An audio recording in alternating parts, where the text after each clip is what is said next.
Gênesis capítulo 4, que Deus colocou no meu coração, a gente está meditando nessa noite em nome de Jesus. O tema dessa mensagem: as suas escolhas determinam o seu futuro. Vai para quem está perto de você e diga exatamente isso.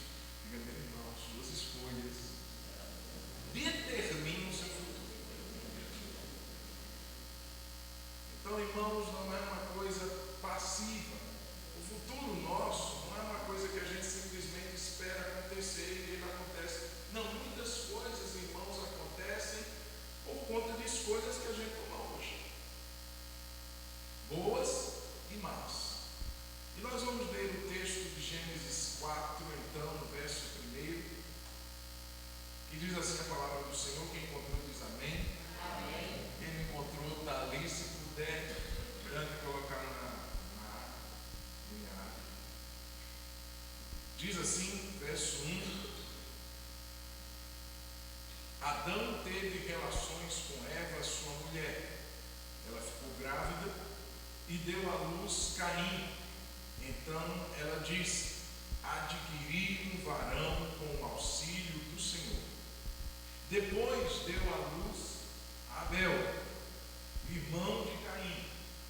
Abel foi pastor de ovelhas e Caim foi agricultor.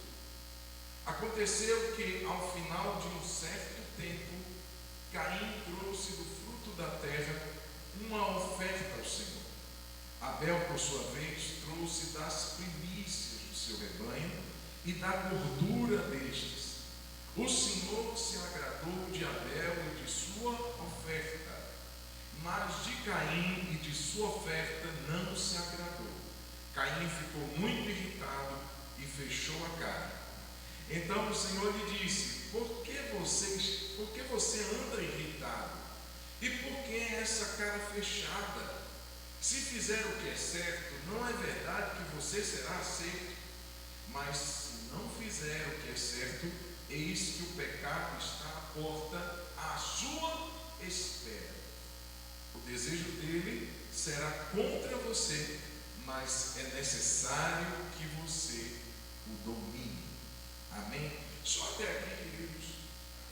Você vai, talvez estar com sua Bíblia aberta, se precisar a gente vai recolocar ali na tela, mas eu queria que a gente mais uma vez dissesse para Deus falar com a gente. Diga: Jesus, fala comigo nessa noite. Fale comigo, diga assim: Senhor Jesus, muito obrigado pela tua palavra que nós acabamos de ler. Eu peço que o Senhor nessa noite abra os meus olhos, não os meus olhos físicos, mas os do meu coração. Meus olhos espirituais sejam abertos e que o Senhor venha falar comigo nessa noite, que a tua palavra poderosa penetre no meu coração e cumpra o propósito do Senhor, em nome de Jesus. Amém. Amém, queridos? Meus irmãos, suas escolhas, como nós falamos, o tema é: suas escolhas determinam o seu futuro. Deixa eu perguntar uma coisa para você. Será que um dia você já se arrependeu? Fala a verdade. Você já se arrependeu de uma escolha que você fez? E que deu vontade de você voltar atrás? Uma compra. Você fez uma compra e logo se arrependeu. Às vezes um produto que você olhou na internet, você achou que era de um jeito, quando chegou na sua casa era de outro. E aí, irmãos, bateu aquele: mas você está no OLX, você tem aquele prazo de devolução, mas e quando a gente não consegue? E muitas vezes que a gente entra numa barca furada, entra num golpe aí qualquer, e compra alguma coisa, e aquela coisa não chega. Uma vez eu estava em São Paulo, aquela avenida conhecida, acho que é... Como é que é o nome? Não, é outra. Qual? Essa, 25 de março. 25. Pois é, era sábado à tarde, já estava assim, final de feira, final de vendas, e eu estava precisando de um pendrive para aqui, para a igreja, para colocar. Na época nós tínhamos, era ali que ficava, e tinha músicas que a gente precisava colocar, salvá-las, enfim, aquela coisa toda. E aí, na hora, estava passando um cara assim, ó, aqui, ó, 60 e tantos gigas o tal do pendrive, e barato, R$10, R$15, nem lembro. Eu digo, gente, que oportunidade maravilhosa, que coisa boa. E eu comprei, coloquei na mochila, vim feliz. Quando chegou aqui, coloquei no computador, nem sinal de vida. Eu conversei com o irmão, que eu disse, irmão, parece que está tendo um mau contato aqui. Ele foi olhar o negócio, estava vazio por dentro, só tinha capa. Não tinha nada por dentro. Então, irmãos, tem coisas que a gente... Isso aí está tranquilo, R$10, R$15, você levou um cano, mas nada que se compare a uma compra maior. E aí talvez a gente não tenha como voltar no passado e consertar. Bom, isso é o menor dos problemas. Mas e quando se refere a coisas mais significativas, como, por exemplo, uma sociedade? Você monta uma sociedade com alguém e aquela coisa parece que vai fluir, parece que vai dar certo, e só dá problema, e você se vê numa situação que você pensa assim, eu deveria ter no início já ter dito não, e você ficou sem graça, você entrou talvez com aquele receio de terminar uma sociedade, e isso termina um relacionamento, uma amizade. Tantas coisas que se a gente tivesse oportunidade, como aquele filme antigo, se a gente tivesse condições de voltar ao passado, certas coisas a gente não faria. Alguns relacionamentos a gente não entraria nele. Algumas situações a gente se livraria, mas fato é que isso não é possível. Não tem como a gente consertar, voltar tudo.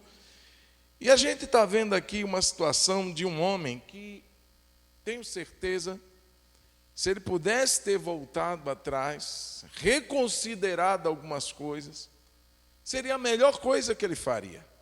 A impulsividade dele, as decisões tomadas no ímpeto, no calor das emoções, lhe custaram muito caro, um preço muito alto, que ele não teve como voltar atrás e consertar. Eu estou falando do Caim. Queria apresentar aqui aos irmãos algumas coisas que eu achei muito importante aqui nesse texto que nós lemos, e que fala sobre essa realidade, que as nossas escolhas de hoje vão afetar diretamente, vão determinar o curso do nosso amanhã, inevitavelmente. Então, a primeira coisa que eu queria trazer aqui para os irmãos sobre o Caim, porque a gente lê o Caim, nossa, e a gente tem aquele estigma do irmão assassino. Mas veja bem, irmãos, Caim, se você for olhar, ele tinha ótimos motivos para fazer boas escolhas. Escolhas acertadas. A gente muitas vezes coloca a culpa de algumas situações, de pessoas, pela situação que aquela pessoa vivia, a vida que ela tinha. Ah, ela fez isso, pastor, porque olha a vida dela. Por que ela roubou? É porque ela vem de uma condição de pobreza, de miséria. Por isso, e a gente justifica os fins por conta dos meios. A gente justifica o que a pessoa fez pela vida que ela tinha. E às vezes a gente não percebe que isso não é um fator determinante. Então eu nasci, o meu berço não era nem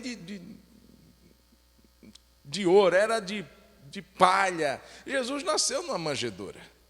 Então, às vezes a gente justifica situações pelo histórico de vida da pessoa, pela nossa vida. Ah, pastor, mas eu nunca tive oportunidade.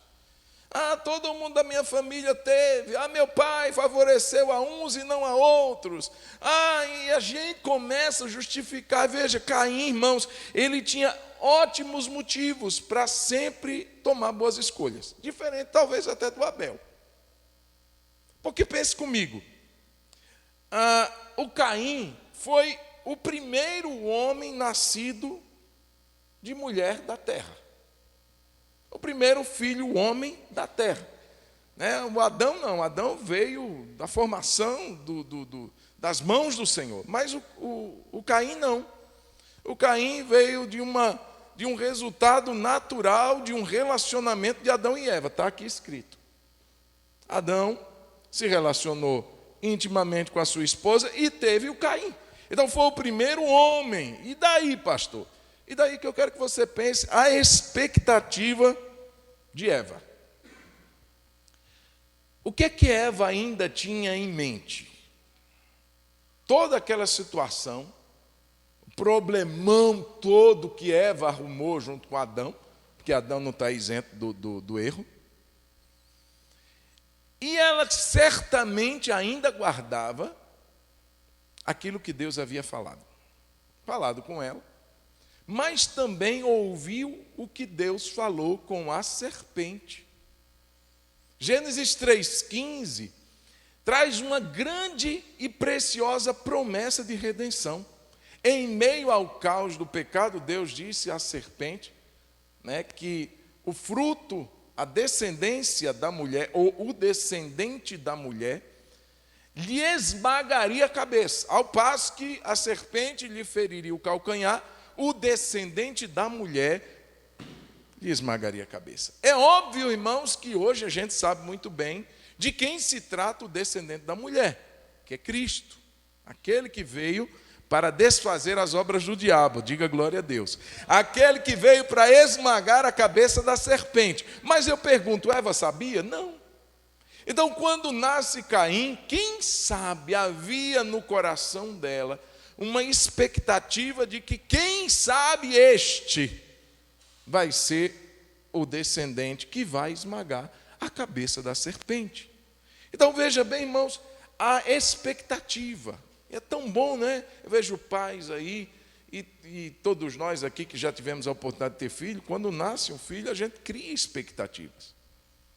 De quem ele será, da nossa educação com relação a ele, com relação a ela, de que seja uma pessoa que possa vencer na vida, que possa ser uma pessoa relevante na história, enfim, a gente tem expectativas.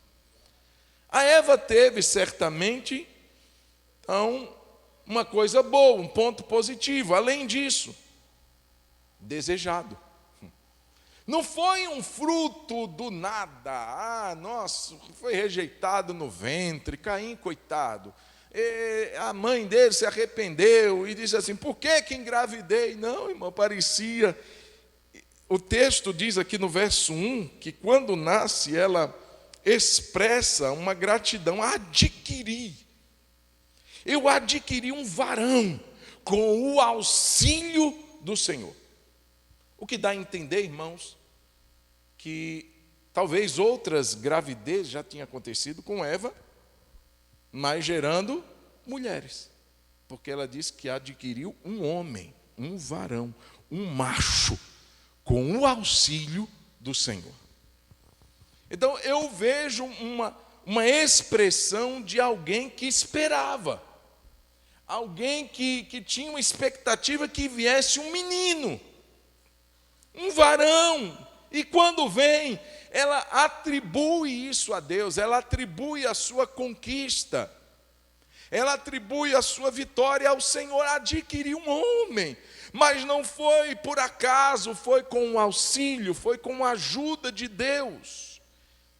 Daí essa palavra veio o nome de Caim. A palavra adquirir, na sua transliteração do hebraico, é bem próxima à palavra Caim, ao nome Caim, Canaã. Então ela dá o nome de Caim por conta disso. Adquiriu um varão com o auxílio do Senhor. Então, desejado. Não foi alguém que foi rejeitado. Eu te amaldiçoo. Eu não queria você. Nada. Não, eu queria. Além disso, irmãos, de ser desejado, o texto mostra que ele foi criado no ensino do Senhor. Olha, querido, o verso 3 vai dizer que ao fim de um certo tempo, Caim trouxe do fruto da terra uma oferta ao Senhor, bem como Abel também trouxe. Eu pergunto, quem ensinou a eles sobre princípio de oferta? Existia templo? Existia sacerdotes na época? Existia levitas para ensinar ao povo a lei? Não! Quem estava lá para ensinar era o Adão. Quem estava lá para ensinar era a Eva. Então, irmãos, toda essa carga de ensinamento que até o dia de hoje, a responsabilidade maior ainda está sobre os pais. É óbvio que existem ferramentas para auxiliar, E eu aproveito mais uma vez para falar da escola bíblica, que é uma oportunidade para os pais, uma ferramenta que os pais têm para auxiliar os Gideões Mirins, toda essa dinâmica da rede Kids, que cada igreja, que a nossa igreja, eu falo pela nossa igreja, dispõe, é justamente para fornecer uma ferramenta aos pais. Mas a responsabilidade primeira, principal, continua sendo dos pais.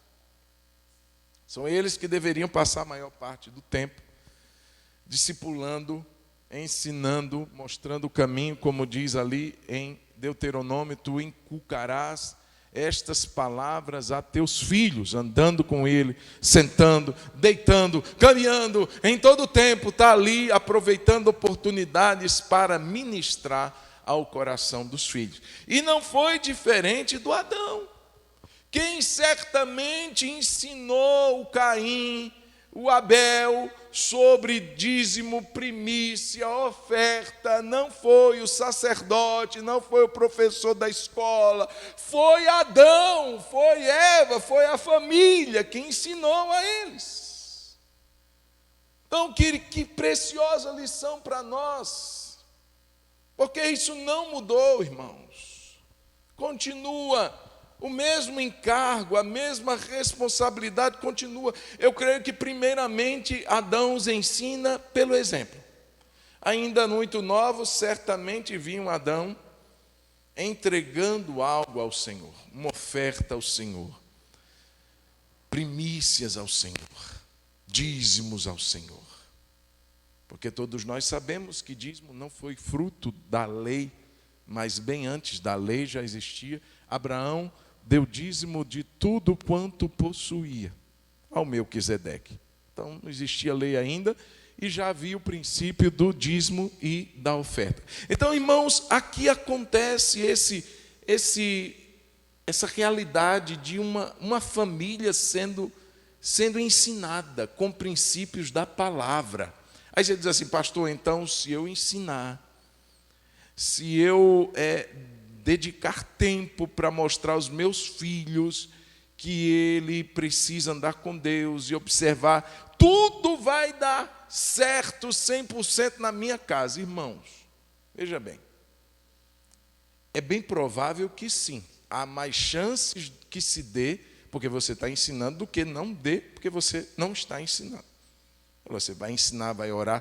Mas, queridos, há um momento que a responsabilidade, isso é até bom a gente entender, porque muitas vezes eu vejo pais se cobrando, o filho já está velho, escolheu o seu caminho, muitas vezes está longe de Deus, e há uma cobrança de que o pai é o responsável eterno. Não é. Ensina a criança, deu uma abafada aqui. Ensina a criança, precisa trocar de microfone? Ensina a criança é uma responsabilidade. Agora, lá para frente, o que eles vão fazer, eu não sei. O Abel tomou uma atitude, o Caim tomou outra. Mesmo pai, mesma mãe, mesmas oportunidades, mesmo tudo. Mas um toma uma atitude e outro toma outra. Então aqui, ainda está dando umas subidas e descidas. Acho que troca aqui, dando o microfone. Às vezes é aí. Então, queridos, princípio da oferta, das primícias, do dízimo, sem dúvida, foram os pais que fizeram. Foram os pais que ministraram. E isso daí, irmãos, não nos isenta. Porque a gente diz assim: eu ensino, eu oro. E aí o menino vai, a menina vai e começa a aprontar e começa a fazer coisa errada. Irmãos, isso não é da nossa responsabilidade. O que ele fará, o que ela fará. Agora, a nossa responsabilidade continua sendo essa. Vamos ministrar o coração dos nossos filhos. Vamos ministrar enquanto há tempo. Vamos orar, vamos abençoar, vamos dedicar tempo para isso acontecer. Amém, querido? É responsabilidade nossa. É responsabilidade do pai e da mãe. Acontecer exatamente isso. Então, olha só, veja o quanto o Caim tinha coisas favoráveis a ele. Veja, primeiro homem da terra, filho, nascido da relação do homem e da mulher, homem, certamente carregava uma expectativa. Ele carregava uma expectativa, desejado pelos pais, criado no ensinamento do Senhor, através dos pais, ministrando a ele. E outra, irmão, Deus falava com Caim.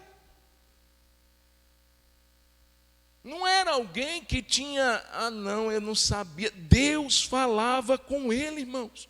Olha o que diz o verso de número 6. Então o Senhor lhe disse.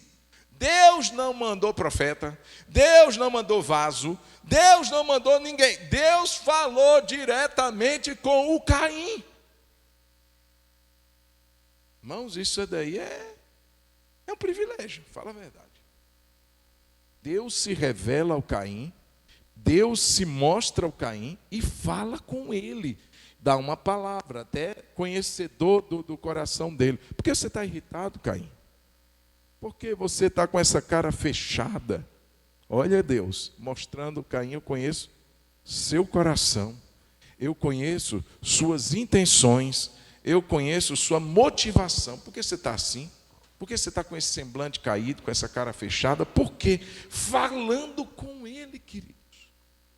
Eu pergunto, qual motivo o Caim tinha para tomar escolhas ruins? E a gente vê, queridos, que isso parte de uma decisão, de uma escolha errada, uma má escolha de um homem que não tinha justificativa para fazer o que fez. Então Caim, apesar de tudo, olha só, ele prefere tomar decisões erradas. Ele opta por isso, eu vou fazer isso. Mas quando o homem está predisposto, nem Deus impede. Quando uma mulher está predisposta, ele vai e faz. Deus estava lá. Faz isso não, porque você está assim. Caim, abre o teu olho, porque você está de cara fechada. O que é que entrou no seu coração? Deus. Mas Caim prefere seguir nas suas decisões. Diz o verso 5 que Caim ficou muito irritado quando ele vê sua oferta sendo desprezada e a do seu irmão mais novo sendo aceita. Caim fica possuído de raiva, de ira, de ódio contra o seu irmão. Fecha a cara, descaiu o seu semblante. Ficou com um semblante, irmãos, alguns dizem que a expressão do Caim era uma expressão maligna. E eu acho que é bem verdade isso. Porque quando João escreve na sua carta, 1 João capítulo 3, versículo 12, ele diz assim, não sejamos como Caim, que era do maligno. Caim era alguém dominado naquele momento, se deixou dominar, deu oportunidade, abriu portas, abriu brechas para Satanás entrar no seu coração. Diz o texto que Caim era do maligno. João, na sua carta, capítulo 3, versículo 12. E por ser do maligno, matou o seu irmão. Então ele assume um semblante maligno, perverso, cruel, cheio de ira, cheio de inveja, cheio de ódio. Irmãos, escolhas. Deus dando a ele a oportunidade. Por que você está assim, Caim? Pensa bem, Caim. Respira, Caim. Reflete, Caim. Vai orar, porque do mesmo jeito que Adão ensina para Caim sobre oferta, ele deve ter ensinado sobre oração também. Sobre ir a Deus e falar com Deus, é certo que sim. Mas por que então Caim toma essas escolhas? Que situações ele entra e que ele não para refletir? Uma das primeiras coisas está no texto aí, está claro que ele não deu o melhor para Deus. Por uma escolha, ele optou em não dar o melhor para Deus. Eu vou ler o verso 3 e o verso 4, eu queria que você comparasse. Dá para colocar aí, Dani? Verso 3 e verso 4 de Gênesis 4. Olha só as expressões. Leia comigo aqui, olha. Gênesis 4, verso 3 e verso 4. O texto diz: aconteceu, acompanha aí. Aconteceu que ao fim de um certo tempo, Caim trouxe do fruto da terra uma oferta ao Senhor. Ele trouxe uma oferta. Abel, aí diz, por sua vez, olha a força do texto. Ao passo que Caim parece que só tivesse o verso 3, não teria nada de errado. Imagine que a gente só tivesse o verso 3. Beleza. Terminado um certo tempo, o Caim trouxe do fruto da terra, porque ele era lavrador, ele cuidava da terra, enfim.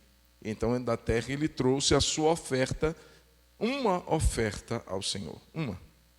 Abel, por sua vez, a força do texto vai dizer, trouxe das primícias do seu rebanho e da gordura deste. O Senhor se agradou de Abel e de sua oferta. Veja, irmãos, parece que o verso 3 mostra uma indisposição em fazer uma coisa boa. Ele trouxe uma oferta. Levar uma oferta, coisa boa ou coisa ruim? Boa. Mas veja, o texto mostra que não foi não teve força. O texto não mostra com vigor, com força necessária, o que o Caim fez. Ele, no final de um tempo, trouxe uma oferta. É como se ele dissesse, dia de culto hoje? Então vamos. Levar uma oferta? Tem umas moedinhas aqui. Sabe, irmãos, ao passo, e o texto mostra assim, por sua vez, ou seja, diferente do Caim, o Abel foi diferente, porque ele trouxe das primícias do seu rebanho. Ou seja, ele escolhe os primeiros e os melhores frutos ou animais do seu rebanho, as primeiras crias, as que vinham com mais saúde, ele escolhe o melhor, ele dá. Irmãos, isso mostra a intenção do coração dele. É como se ele estivesse dando algo vigoroso, algo bom ao Senhor, algo que veio de esforço, de uma dedicação sincera. Não era um descaso, era excelência. E duas palavras, irmãos, contrastadas aqui, entre a oferta de Abel e a oferta de Caim. A de Caim mostra descaso. É como se catasse vou levar umas moedinhas.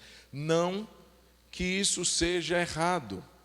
Veja, a viúva, ela deposita no gasofilácio algumas moedinhas, mas a Bíblia diz que apesar de serem poucas, eram algumas moedinhas, eram tudo que ela tinha. Olha a questão, aí está a diferença. Então se tornou melhor, o pouco se tornou melhor porque era desprendida, era de coração, era o melhor que ela tinha. Não era a questão do quanto, mas do que aquilo representava. É diferente de eu ter hoje um saco de moedas e de R$1 e dizer, não posso, eu vou escolher esse outro saquinho aqui que tem centavos. Uma vez eu estava numa igreja e eu achei uma moedinha de 1 centavo. Não sei se alguém ia ofertar. Se alguém ofertar, deixou ela cair antes do culto começar, ou no término do culto. E eu lembro que eu estava sentado, foi no término, já estava todo mundo indo embora, e eu olhei por debaixo do banco, tinha uma moeda de 1 centavo. Se estivesse perto do gasofilácio, certamente eu colocaria de volta, mas como estava perto do meu banco, eu disse, eu vou levar essa moedinha. Você não acha mais nunca. 1 centavo. Desse tamanhozinho aqui. Pequenininha. Essa guardei para lembrança. Está lá em casa. Então veja bem, irmãos, aquela viúva não fez algo por descaso, diferente do Caim, que vou levar qualquer coisa, vou levar de qualquer jeito. Sabe, irmãos, isso mostra muito a atitude interior Senhor.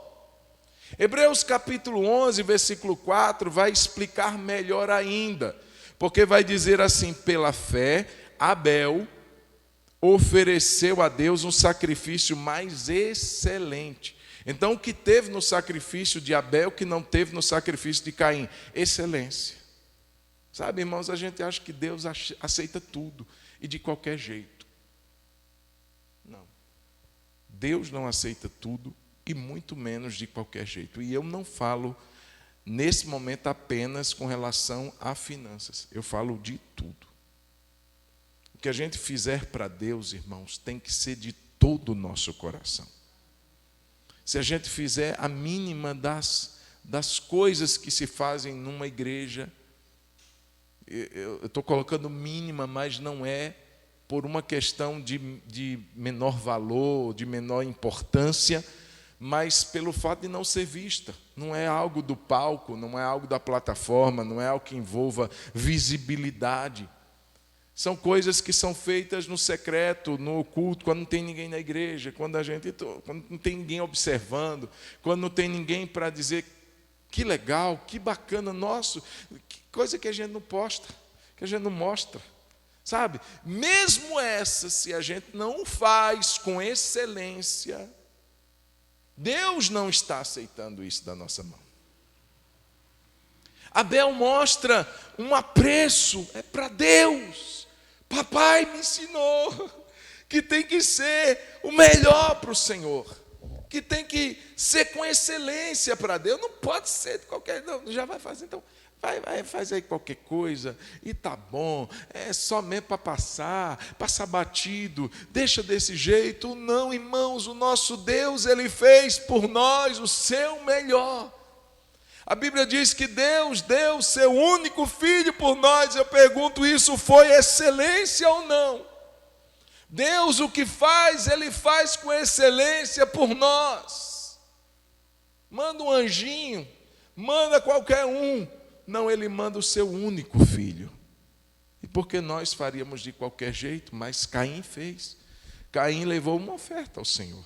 Eu vou lá, é para cumprir, chegou a hora. Então tá bom, pega aí qualquer coisa, bota aí dentro do saco. Não precisa nem arrumar, não. Vai mesmo para a oferta. É de qualquer jeito. O Abel não. O Abel, ele pega o melhor do seu rebanho. Ele pega as primeiras crias do seu gado.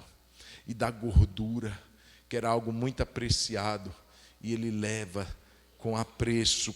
Eu entendo que com fé, como diz o autor aos Hebreus, com fé. Deus vai aceitar isso das minhas mãos. Eu vou dar a Deus o melhor que eu tenho. Eu sei que quem tem cuidado de mim é o Senhor, e eu vou levar isso para Ele, porque Ele é bom, porque Ele é misericordioso. E Ele leva ao Senhor, e irmãos, e não foi apenas o que Ele apresenta, mas a atitude interior. E Deus diz assim: eu me agradei de Abel e da sua oferta. Ou seja, não é só da oferta, é do Abel também, é da oferta e do ofertante, é do dízimo e do dizimista, é daquele que faz, mas faz da maneira correta. Então, irmãos, ele vai e leva o Senhor, ao passo que Caim, ele não viu fé. Então, o que será que Deus viu em Caim? Ele viu descaso. Ele viu um cumprimento de uma obrigação. Vai lá, chegou o tempo. Tá bom, vou. Não. Tem que ser com fé. Tem que ser com excelência. Tem que ser com o melhor. E aqui, ele não fez o melhor para Deus. Além disso, o Caim, ele despreza as oportunidades todas, irmãos. As oportunidades de mudar. Verso 7 de Gênesis 4, vai dizer assim: Caim, Deus falando com ele, se você... Caim, presta atenção, meu filho, vem cá. Deixa eu te falar. Se você fizer o que é certo, não é verdade que você será aceito. Você está chateado, você está nervoso, você está irritado porque eu aceitei a oferta do seu irmão. Mas, olha Deus dando oportunidade para ele, irmãos. Ô Caim, rapaz, se você fizer o que é certo, ou seja, o que você está fazendo é errado. Mas se você consertar, se você se arrepender, se você fizer o que é certo, você será aceito. Não é predileção não, Caim. Não é porque eu escolhi Abel por qualquer motivo não. É pela disposição dele, é pela atitude correta do coração dele. Foi por isso que eu aceitei. Se você também fizer isso, você será aceito. Mas você precisa mudar, você precisa alinhar o seu coração. Irmãos, quantas vezes Deus está fazendo isso conosco? Alinha o coração, faz da forma correta. Não é tarde não, é tempo de conserto, é tempo de mudança. Hoje, se ouvirmos a sua voz, diz a palavra, não desprezes, não endureça o seu coração. Hoje é dia. E cada dia que o Senhor nos dá é mais um dia da gente alinhar a nossa vida, de fazer o que é certo, de tomar atitudes corretas. Se você fizer o que é certo, você será aceito. Além disso, houve uma falta de disposição de resistir o pecado. O verso 7 ainda, na parte B, Deus dizendo, se você fizer o que é certo, você vai ser aceito.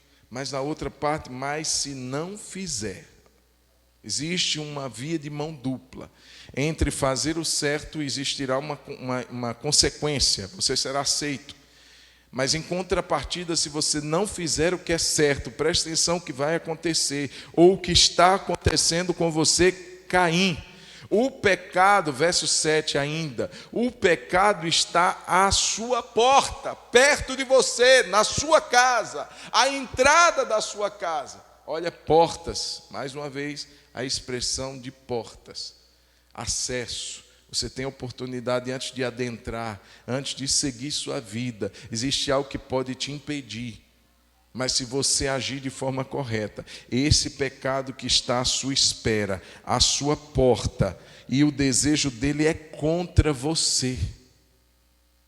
O desejo dele não é para te beneficiar, é para te prejudicar, é para te matar.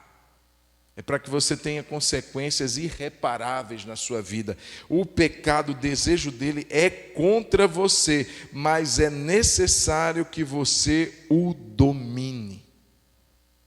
Diga comigo, eu preciso dominar essa fera que vira e mexe, está na minha porta, está perto de mim. Eu preciso dominar. Amém, irmãos? Veja, irmãos, e hoje a gente tem um entendimento tão amplo sobre isso. Porque Romanos 8 vai nos mostrar que a vida do Espírito é uma vida que nos capacita a não estar debaixo do jugo do pecado. Se o Espírito de Deus está em nós, o pecado não terá mais domínio sobre nós. O pecado não terá mais o poder que ele tinha, porque nós estamos debaixo da lei, mas debaixo da graça do Senhor. Então, meus irmãos, ele dá essa palavra ao Caim: você precisa dominar essa fera que está à sua porta. Se você não fizer isso, ela vai te matar. O desejo dela é contra você. Você precisa então se posicionar e lutar, porque a ideia é luta. É lutar contra o pecado. É negar-se a si mesmo. É tomar a cruz. É rejeitar a obra da carne. É rejeitar o pecado. É resisti-lo na força que Deus nos dá. No poder. Deu vontade, pastor, mas não faz. Ah, pastor, mas veio na ponta da língua, engole. Ah, pastor, mas se for por mim, olha, eu vou. Não, você não vai. Irmãos, existe uma fração de tempo entre a tentação e a consumação do pecado. Uma fração de tempo que é necessária para a gente evitar, que é suficiente para a gente evitar. E a gente tem aquela escolha naquele momento de arruinar tudo na nossa vida ou de começar a construção de algo bom na nossa história. Sempre vamos ter essa opção. Caim teve. Está ali, Caim, antes de você entrar, expulsa essa fera que está aí na sua porta. Ela vai te matar, ela vai te destruir. cumpre a você dominar. Ele não quis. Irmãos, não é uma questão hoje para nós apenas de eu não consigo. E aí a gente coloca um monte de justificativa. O espírito pastor está pronto, mas a carne é fraca. Eu sou tão fraco, eu não resisto ao pecado toda vez que ele vem, mas todo dia o pecado vem e me chama. Todo dia vem a tentação e me chama. E eu vou nada, irmão. Mas eu escolho Deus. Eu não vou escolher o pecado. Eu não vou ser amigo do pecado. Eu vou ser amigo de Deus, irmão. Eu não tenho que ficar mimando uma fera. A gente de vez em quando vê uns vídeos na internet, camarada botando a mão na boca de onça, alisando jacaré. Irmãos, o instinto dele um dia vira. Colocando cobra no peito. Não, é dócil. Vai, um dia. Aquela orquinha lindinha.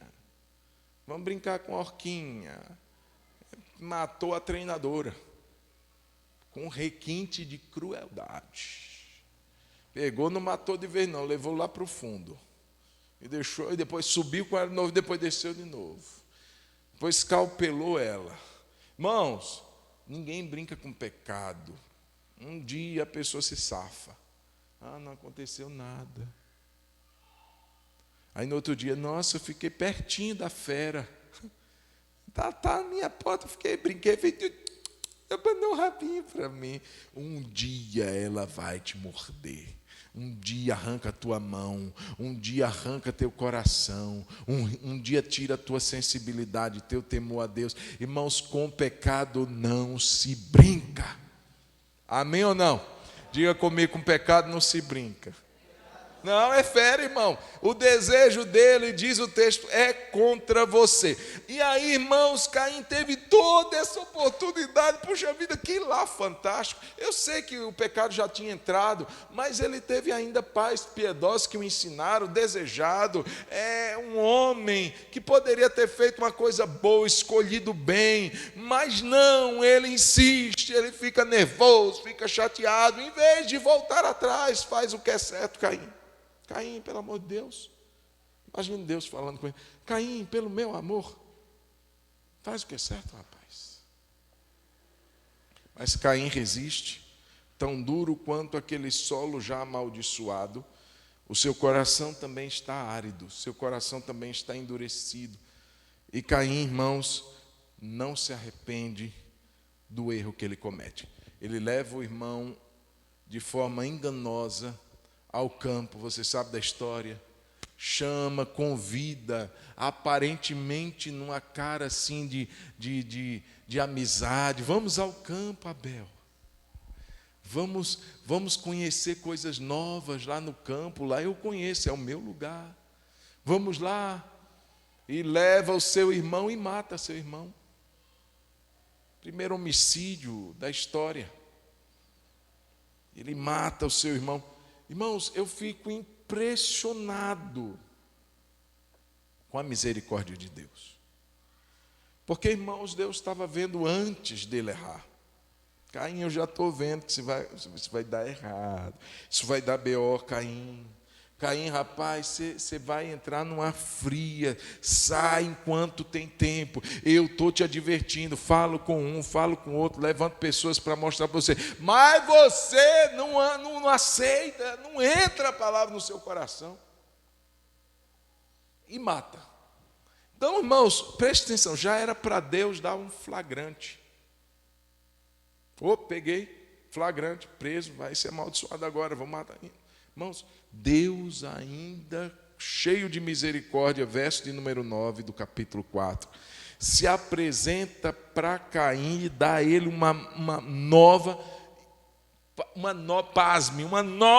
oportunidade, mesmo depois dele ter matado o irmão. Eu vejo nesse texto uma oportunidade, irmãos. Olhe comigo. O Senhor disse a Caim: onde está Abel, o seu irmão? Deus sabia onde é que Abel estava? Sim ou não? Deus viu na hora que o Caim matou o seu irmão? Viu. Ele precisava perguntar onde é que ele estava? A mesma coisa para o Adão. Adão se escondendo. Salmo 139, para onde eu irei? Se eu tomar as asas da alva e me deter nos confins dos mares, ali o Senhor está. Não tem como eu me esconder do Senhor. E ainda assim Deus diz: Adão, onde é que você está? A mesma coisa ele fala com Caim: cadê o seu irmão? Irmãos, essa pergunta não era uma pergunta desprovida de propósito. Era uma pergunta que devia ou deveria levar o Caim a pensar e refletir. Nosso Deus, fui tomado de uma emoção de ira, de raiva, e matei meu irmão. Deus, o Abel está ali. Deus, eu matei, me perdoa, Senhor, eu matei meu irmão, Abel está ali, eu que matei. O cara lavada do Caim. Porque para mim, olha só, onde está Abel, o seu irmão? Ele respondeu: não sei. Faça a mínima ideia. E ainda continua: por acaso? Jeová, ainda bem que a gente não é Deus, né? A hora. Por acaso sou eu guardador do meu irmão? Ou seja, o senhor está me achando com cara de babá? Abel já é um caba velho. Eu vou ficar cuidando do meu irmãozinho? Eu sou cuidador dele, não. Sou guardador dele. Mais uma vez o Caim joga a oportunidade pela sarjeta. Joga a oportunidade no lixo. Eu não sei, mentiroso, sem vergonha. Eu não sei, ainda dá uma de, por acaso. Olha só, irmãos. Por acaso eu sou guardador ou tutor do meu irmão? Irmãos, eu vejo que essa seria a última oportunidade de fato que Deus daria a Caim. Não dele consertar ou voltar no erro, porque de fato já teria sido consumado, mas dele não sofrer, quem sabe, as consequências que ele sofreu. Alguma consequência certamente teria, mas o peso da que veio então foi algo grande, algo devastador. Mas ainda assim, Deus dando mais uma oportunidade. Sabe, irmãos, Deus todos os dias renova suas misericórdias sobre nós. Todas as manhãs ao acordar, uma coisa a gente está certa: eu não sei de nada o que vai acontecer durante o dia, mas uma coisa eu tenho certeza: as misericórdias já se renovaram sobre a minha vida. Eu entendo, irmãos, que isso é uma oportunidade de Deus dizer para a gente assim: olha, lembra do ontem? Você deu umas escorregadas. Hoje é dia de você fazer diferente. Eu vou limpar o quadro para você escrever algo novo nele. Vou te dar uma nova oportunidade para você não repetir os erros que você cometeu ontem, para você alinhar a sua vida. É uma oportunidade hoje. Mas muitas vezes a pessoa acorda e repete os mesmos erros do ontem. Os mesmos, fica preso naquela cadeia, naquela sucessão de erros, de coisas ruins, e a pessoa não se dá conta, não ajeita, não alinha. Não, irmão, você e eu não estamos fadados a ter uma vida de erros, porque Deus renova toda manhã a sua misericórdia. Ô Senhor, vou fazer coisa boa hoje, vou fazer coisa que eu não fiz ontem, oportunidades que eu perdi ontem, vou fazer diferente hoje. Quem pode dizer glória a Deus por isso? Mas Caim não deu valor, não deu nenhuma importância. E para finalizar, que lições a gente aprende com o Caim? Pastor, como é que a gente aprende alguma coisa com esse homem? Aprende a fazer diferente dele.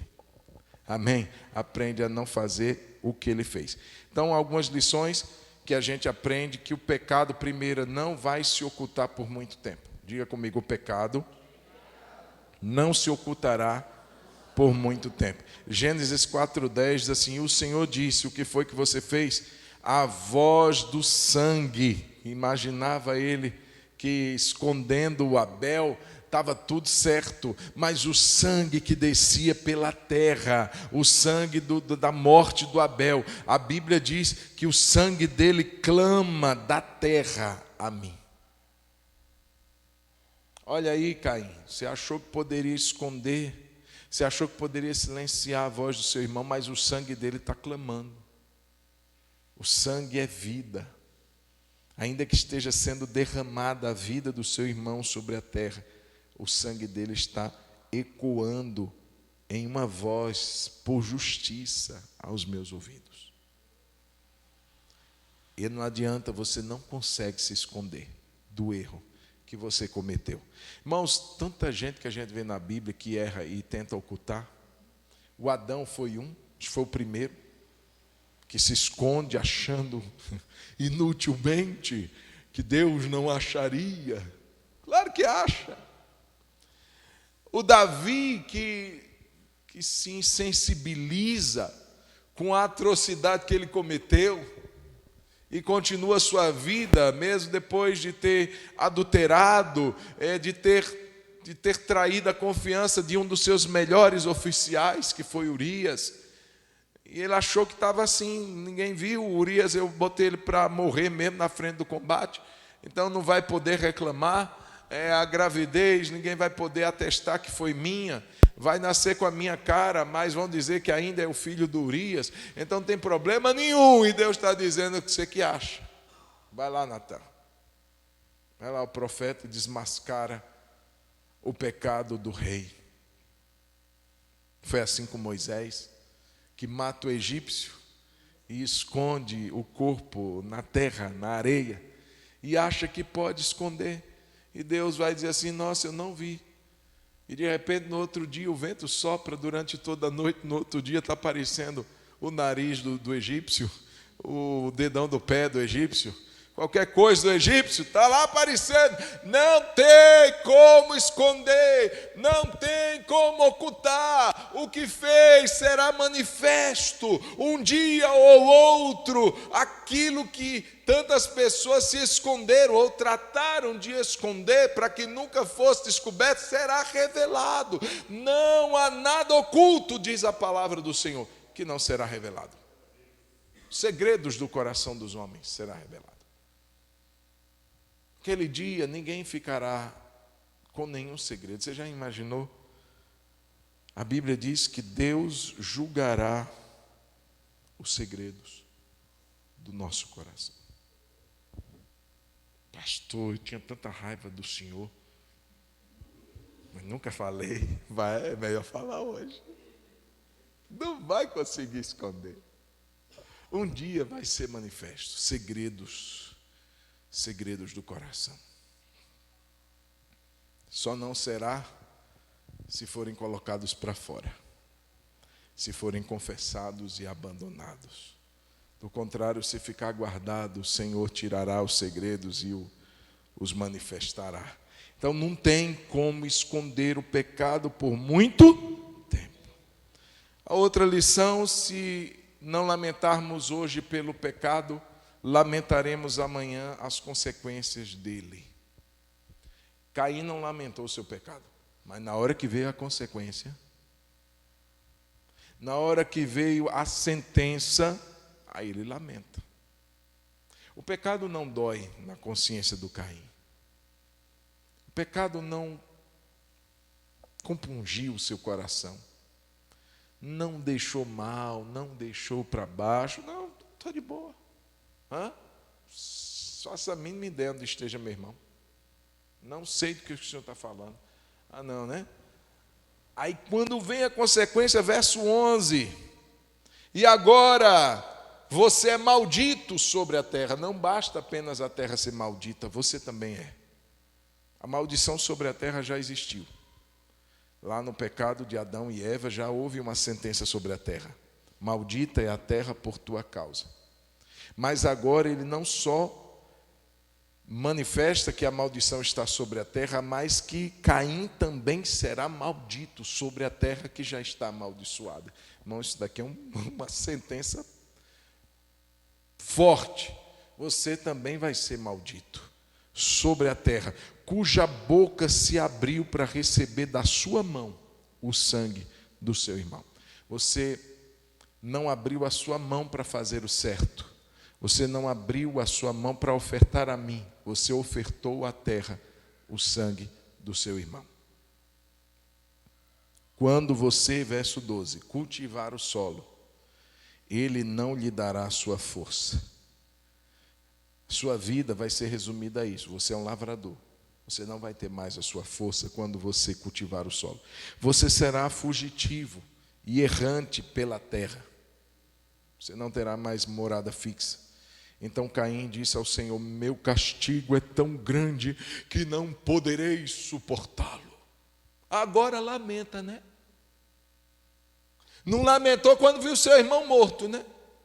Mas agora com a consequência você lamenta. Querido, quem não lamenta o pecado a seu tempo, lamentará a consequência dele. Quem não confessa tentação, já dizem, confessará pecado. E quem não lamenta o pecado, lamentará as consequências dele. E não há como fugir dessa realidade. Hoje, irmãos, Deus nos chama para essa atitude de contrição. Deus chama cada um de nós para dizermos: Deus, eu não vou nem esperar o pecado, é na tentação mesmo, eu já vou estar lamentando, eu já vou estar pedindo a tua ajuda, eu já vou estar me arrependendo, até por ter entrado em tentação. Eu deveria ter orado mais. Eu não quero, irmãos, esperar lamentar quando a consequência vier. Porque quando a consequência vem, já é tarde. E a outra lição, que a gente tende a se afastar, principalmente da presença de Deus. Verso de número 14 vai dizer: eis, olha o Caim falando, eis que hoje me expulsas da face da terra, e da tua presença terei de me esconder, como fez o pai dele. E Caim, verso 16, se retirou da presença do Senhor. Quem se afasta é o próprio Caim. Veja, irmãos, a Bíblia diz que o justo não permanecerá na congregação dos santos. O ímpio não permanecerá na congregação do justo. Salmo 1. É uma incompatibilidade. A própria pessoa se afasta. Ela não consegue, é igual a luz e as trevas. Se você traz a luz para o ambiente, automaticamente as trevas se dissipam. Um pecador sem o verdadeiro arrependimento, sem a verdadeira contrição, ele não consegue permanecer na congregação, ele não consegue permanecer na presença do Senhor, ele se afastará. Diz aqui que não foi Deus quem se afastou de Caim, foi Caim que saiu da presença do Senhor. Caim que se afasta, Caim que sai da presença de Deus. Por fim, a maldição desse pecado, irmãos, que não foi desfeita, atingiu a descendência, as gerações do Caim. Quando um pecado não evitado, não confessado, e que se torna uma fonte de maldição, justamente pela falta de confissão, de arrependimento, ele não traz consequência só para a gente, ele traz para os nossos descendentes também. Se você for olhar o relato do verso 17, aí depois dá uma pausa, 17, 18, vai falar das gerações de Caim, que ele teve relações com a mulher, ela ficou grávida, deu à luz Enoque. Não foi o Enoque que foi arrebatado não, tá? Ele deu à luz Enoque, Caim edificou uma cidade, verso 17 de Gênesis 4, chamou a cidade de Enoque, o nome de seu filho, a Jusael gerou Lameque, e Lameque disse às suas esposas, Ada e Adilá. Aí eu estou no verso 23 já, pulei do 18 para o 23. Se a gente for contar gerações, foram até Lameque 5 gerações que vêm depois do Caim. Aí vem a quinta, irmãos, o que seria a quinta geração? Eu fiquei pensando, alguém me ajuda? Tem um neto, tem um filho, tem um neto, tem um bisneto. Eu estou falando do quinto. Filho, neto, bisneto e o outro. Pronto, já está no já está lá. O Lameque, o quinto. O que é que acontece com esse homem? Verso de número 23. Coloca aí, por favor.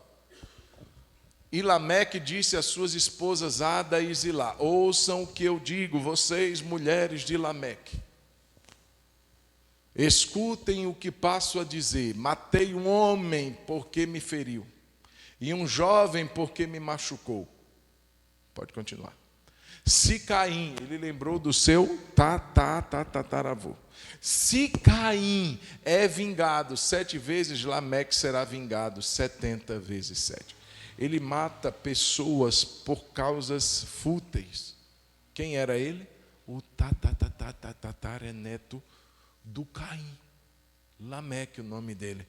Consequência do erro do Caim. E ele faz questão de memorar, de trazer memória do seu avô, do seu tataravô.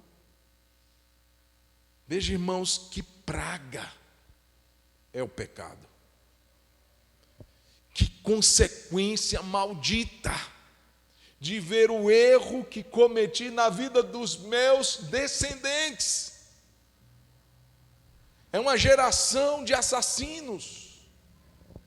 E aí vem uma geração de promíscuos. Uma geração de pessoas que não honram. Uma geração de pessoas que fazem coisas erradas e cruéis. Isso se chama maldição, e alguns dão o nome de espíritos familiares, maldição hereditária, seja o que for. O que eu quero dizer é que consequência de pecado, irmão, se não for tratada, ela traz peso, não é somente para a pessoa, é para as suas gerações.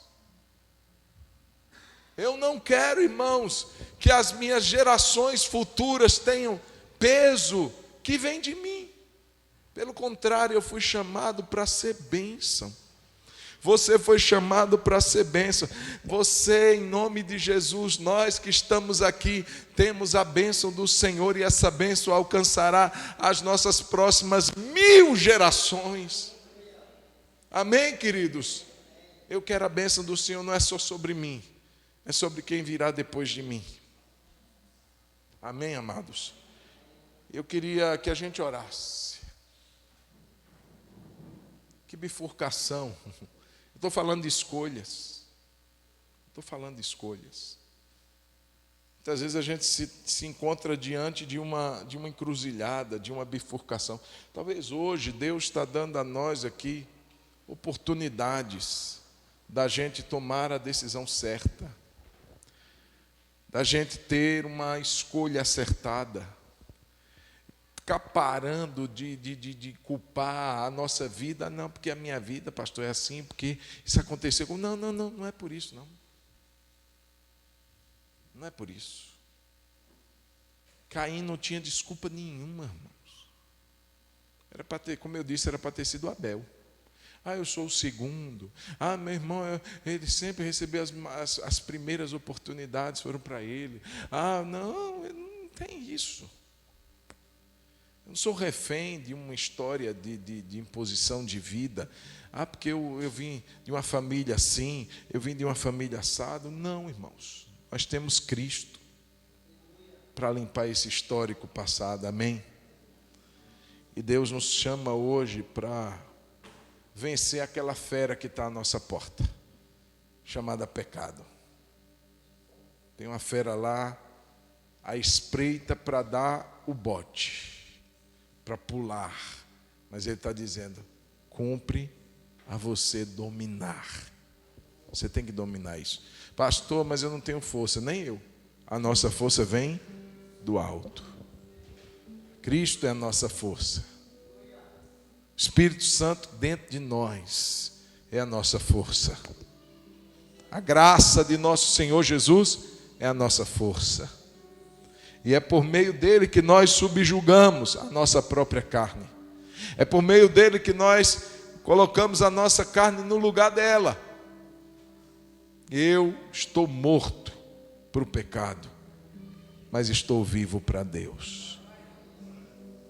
É necessário se aproximar do Senhor. Talvez, pastor, já escolhi errado. Então hoje o que é que eu tenho que fazer? É se aproximar de Deus, confessar, pedir perdão e seguir em frente. Vamos fazer uma oração? Já estamos no final. Vamos encerrar aqui na frente, todo mundo? Sai do seu lugar. Se você estiver com bolsa, vem com ela, porque daqui a gente já vai embora. Se quiser deixar aí também, pode deixar. Mas se já quiser vir, porque dessa oração a gente já se despede, já vai para casa.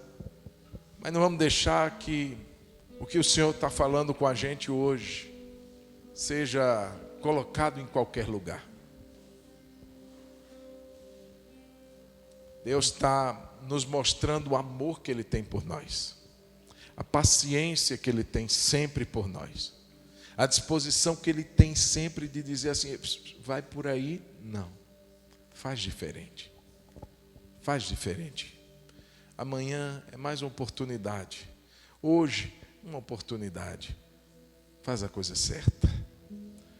Se é necessário confessar, faça isso nessa oração.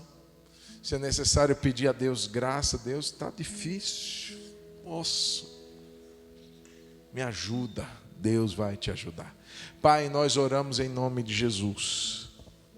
Aqui no teu altar, Senhor, nós nos achegamos, diferente do Caim, que fugiu, que se afastou, que deixou a tua presença, nós nos aproximamos dela, Senhor.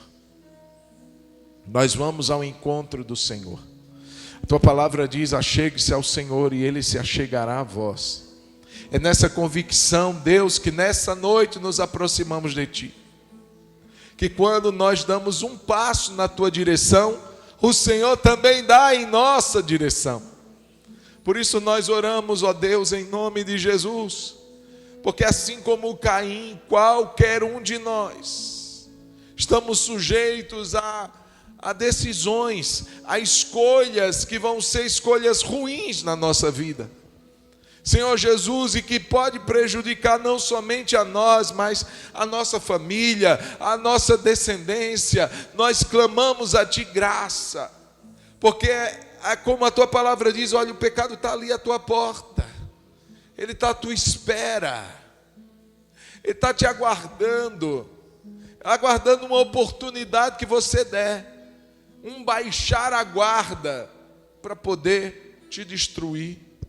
Mas você tem a graça que eu te dou, o poder que eu te concedo de dominar esse pecado, de dizer, na minha casa, na minha vida, na minha porta, você não fica não. Eu morri para você, eu morri para o pecado. Deus, nesse altar, nessa noite, Senhor, juntos aqui, nós também aproveitamos esse momento para pedir perdão. Talvez o Senhor está falando como falou com Caim, cadê teu irmão? Porque o Senhor estava dando a ele uma oportunidade dele confessar. Quem sabe a oportunidade nessa noite aqui para a gente fazer isso. Situações que a gente caiu, situações que a gente não evitou, mas que a tua palavra diz, se você pecar, tem um advogado junto ao Pai, Jesus Cristo, o justo, e Ele é poderoso para vos perdoar os pecados, e o sangue dele purificar-vos de toda iniquidade. Senhor, nessa noite nós abrimos o nosso coração em arrependimento também, em confissão também. Querido, se você sente de confessar algo a Deus, não espera não, amanhã, não, depois, não, é agora. Fala com Jesus, Ele está ouvindo a sua voz, a nossa voz. Você precisa fazer isso, faz. Você diz assim, pastor, mas foi uma coisinha tão insignificante. Para quem? Para Deus não foi. Pecado custou a vida de Jesus. Pai, perdoa nosso pecado. Esse lugar é lugar de cura e também de perdão. Ele é quem perdoa todas as nossas iniquidades e quem sara todas as nossas enfermidades. O mesmo Deus que sara é o mesmo Deus que perdoa, o mesmo Deus que perdoa é o mesmo Deus que sara. E o Senhor está hoje limpando, Senhor, o nosso coração, limpando a nossa vida nessa noite, apagando o quadro, zerando a conta e dizendo: uma nova oportunidade eu te dou nessa noite para fazer a coisa certa, para agir da maneira correta. Se você fizer o certo, Caim, você será aceito. Sim, meu Deus, é o chamado do Senhor para nós hoje, nessa hora. E nós dizemos: Senhor, queremos seguir esse caminho. Queremos aproveitar as oportunidades que o Senhor nos dá. Fazer a coisa certa, agir da maneira correta, falar o que é correto, pensar o que é correto, para te agradar em tudo, Senhor. Ajuda-nos, decisões, escolhas, tem misericórdia de nós, que não sejam escolhas motivadas pela minha carne, pelo meu impulso, não sejam motivadas por um desejo carnal do meu coração, mas as minhas escolhas sejam guiadas e orientadas pelo Teu Santo Espírito, meu Pai. Espírito de Deus, os que são filhos, são guiados pelo Senhor. Então guia a nossa vida, guia as nossas escolhas hoje, Jesus, para que a gente não venha colher consequências amanhã. Em nome de Jesus, nós abençoamos, Senhor, nesse momento a nossa geração. Pecados que cometemos no passado, Deus, não vão refletir, respingar na vida deles. O Senhor limpa, o Senhor purifica, o Senhor abençoa a nossa geração. Hoje nós estamos em Cristo, aleluia, aleluia, oh glória. Nenhuma condenação, diz a tua palavra, pesa mais, há mais para os que estão em Cristo Jesus, nenhuma condenação. O escrito de dívida foi rasgado, louvado seja o nome do Senhor. E nós declaramos que a nossa descendência será bendita sobre a terra. Os nossos filhos, os filhos dos nossos filhos e os filhos dos nossos filhos serão benditos, abençoados, em nome de Jesus. Não pesará sobre a vida deles maldição, não pesará sobre a vida deles consequências, em nome de Jesus, porque o Senhor abençoa até 1000 gerações daqueles que te temem e que guardam os teus mandamentos. Bendito seja o nome do Senhor. Muito obrigado, Pai. Levante suas mãos e agradeça a Jesus. Agradeça a Jesus porque Ele tem te guiado, porque o Espírito Santo tem orientado a sua vida, as escolhas, o que fazer e o que não fazer. Aleluia.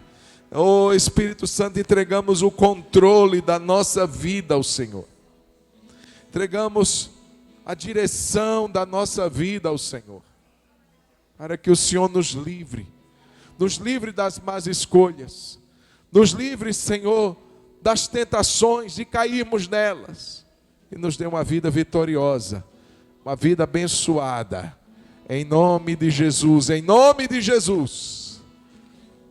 Amém, amém, amém, aleluia. Você pode levantar a sua mão e dizer: em nome de Jesus, eu declaro que a minha vida será baseada em escolhas acertadas. Eu dou a Ti, Espírito Santo, o controle, a direção, para guiar, para conduzir todos os meus passos, todos os dias da minha vida. Me dê forças para vencer aquela fera que espreita, chamada pecado.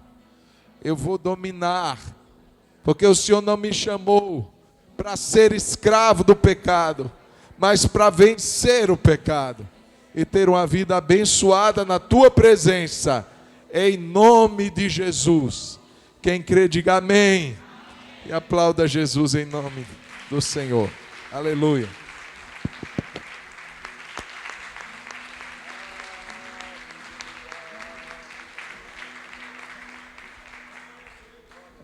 Amém, queridos. O Senhor te abençoe e te guarde. O Senhor faça resplandecer o seu rosto sobre ti, tenha misericórdia de ti. E o Senhor sobre ti levante o seu rosto e te dê a paz. Uma noite abençoada, um sono reparador, o sono dos justos. e um dia amanhã debaixo da direção e do guiar do Espírito Santo. Em nome de Jesus. Amém. Dê pelo menos uns 2 abraços. Deus abençoe sua vida. Deus abençoe você que esteve conosco. Tenha uma excelente noite. Esteja conosco aqui nesse próximo domingo, em nome de Jesus.